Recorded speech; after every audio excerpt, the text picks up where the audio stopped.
नमस्कार. Cook with Sonali मराठीजमध्ये तुम्हा सर्वांचे खूप खूप मनापासून स्वागत. तर आज आपण बनवणार आहोत झणझणीत आणि चमचमीत अशी शेवग्याच्या शेंगांची सुकी भाजी.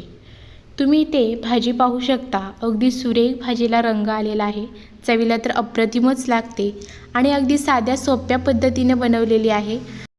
अगदी कोणीही बनवू शकेल इतकी सोपी आहे. अशा छान छान रेसिपीसाठी चॅनलला अजून सबस्क्राईब केलं नसेल तर लगेचच जाऊन चॅनलला सबस्क्राईब करा, जेणेकरून अशा छान छान रेसिपींचे नोटिफिकेशन तुम्हाला मिळत जाईल आणि तुम्हालाही छान छान रेसिपी पाहता येतील.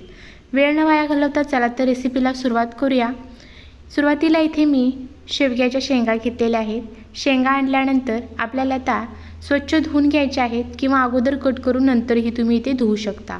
तर आपल्याला हव्या त्या साईजने इथे आपल्याला कट करून घ्यायचे आहेत. तुम्हाला जर लहान हव्या असतील तर लहान, नाही तर मोठ्या अशा मीडियम साईजमध्येही कट केला तरीही चालेल. तर आता इथे याच पद्धतीने संपूर्ण जे शेवग्याच्या शेंगा आहेत त्या इथे मी कट करून घेतलेल्या आहेत. पहा, याच साईजच्या मी इथे कट करून घेतलेत.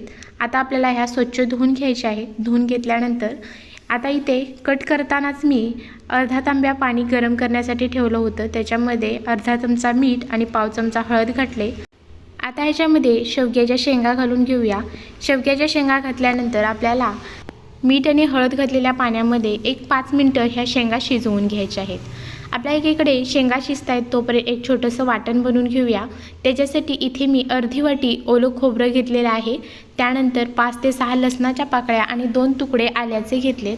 त्याचबरोबर घेतलेले आहे मुठभर कोथिंबीर आणि इथे अगदी 1 मुठभर एवढे शेंगदाणे घेतलेत. तुम्ही ओल्या खोबऱ्याऐवजी सुके खोबरे वापरलात तरीही चालेल. झाकण लावून आपल्याला छान असा वरवरीत असा हा मसाला वाटून घ्यायचा आहे. इथे तुम्ही पाहू शकता पाणी न घालता छान असा मसाला इथे आपला तयार झालेला आहे. आता मसाला तयार आहे.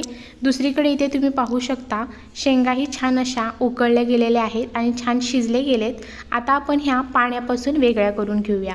आता हे पाणी न टाकता आपल्याला नंतर भाजीमध्ये लागलं तर आपण हे वापरणार आहोत. तर आता फोडणीसाठी कढई गरम करून घेतली. त्याच्यामध्ये घालायचं आहे तेल. तेल गरम झाल्यानंतरचं घालायचं आहे पाव चमचा मोहरी तडतडल्यानंतर अगदी पाव चमचा एवढं घालायचं आहे जिरे. त्यानंतर घालायचे आहे 7 ते 8 कढीपत्त्याची पानं घातली. त्यानंतर चिमूटभर हिंग घालून घेऊया. आता याच्यामध्ये घालायचं आहे एक मध्यम आकाराचा कांदा. तर इथे आडवा उभा छान बारीक कट करून घेतलेला कांदा घेतला आहे, तर तो घालायचा आहे आणि छान हलकासा तांबूस रंग येईपर्यंत आपल्याला हा कांदा परतून घ्यायचा आहे. छान असा कांदा परतल्यानंतर आता इथे तुम्ही पाहू शकता बऱ्यापैकी कांदा भाजला गेलेला आहे. कांदा भाजला गेल्यानंतर आता याच्यामध्ये घालायचं आहे टोमॅटो घालून पुन्हा एकदा सर्व व्यवस्थित परतून घ्यायचा आहे. तर टोमॅटोही छान असा बारीक कट करून घेतलेला आहे, जेणेकरून तो छान पटकन शिजला जावा. टोमॅटो परतून घेतला. आता टोमॅटो पटकन शिजण्यासाठी याच्यामध्ये थोडंसं मीठ घालून घेतलेलं आहे. मीठ घातल्यानंतर पुन्हा एकदा टोमॅटो व्यवस्थित असा परतून घ्यायचा आहे, जेणेकरून तो छान असा मऊसूत शिजला जाईल. तर आता इथे छान असा मऊसूत टोमॅटोही शिजून तयार आहे. आता याच्यामध्ये घालायचे आहेत सुके मसाले. तर इथे 1 चमचा बेडगी मिरची पूड घेतले. त्यानंतर पाव चमचा हळद, 1 चमचा धणेपूड, अगदी पाव चमचा एवढी जिरेपूड घेतली आणि त्यानंतर अर्धा चमचा इथे मी गरम मसाला घेतलेला आहे. आता हे सर्व मसाले घातले. त्यानंतर घरगुती लाल तिखट 1 चमचाभर घातली आणि पुन्हा एकदा सर्व व्यवस्थित असं मिक्स करून घ्यायचं आहे. तेलामध्ये सर्व मसाले व्यवस्थित असे मिक्स केल्यानंतर तुम्ही इथे पाहू शकता सर्व मसाल्यांना छान तेल सुटलेलं आहे. आता याच्यामध्ये घालायचं आहे बनवून घेतलेलं वाटण घातल्यानंतर सर्व वाटण व्यवस्थित असं तेलामध्ये परतून घ्यायचं आहे. तर इथे सर्व वाटण तेलामध्ये व्यवस्थित असं परतून घेतलेलं आहे. आता याच्यामध्ये घालायचं आहे पाणी. तुम्हाला जेवढी ही भाजी घट्टसर किंवा पातळ हवी असेल तितकं तुम्ही याच्यामध्ये पाण्याचा वापर करू शकता. तर सुरुवातीला मी इथे थोडंसं पाणी घालून मसाले मिक्स करून घेतले आणि त्यानंतर थोडंसं पाणी घातलेलं आहे. आता मसाल्याला छान उकळी येत आहे, तर त्याच्यावरती झाकण ठेवून आपल्याला जवळजवळ 3 ते 4 मिनटं मसाला छान असा तेलामध्ये शिजवून घ्यायचा आहे. आणि इथे तुम्ही पाहू शकता 4 मिनटं मसाला मी मंद आचेवरती शिजवून घेतला. छान असं मसाल्याला तेल सुटलेलं आहे. तर आता सर्व मसाले पुन्हा एकदा व्यवस्थित असे मिक्स करून घेऊया. सर्व मसाले इथे व्यवस्थित असे मिक्स करून घेतलेले आहेत. आता याच्यामध्ये घालायचं आहे पाणी. तर इथे मी पाणी जे आपण शेवग्याच्या शेंगा शिजवून घेतल्या होत्या तेच पाणी वापरलेलं आहे.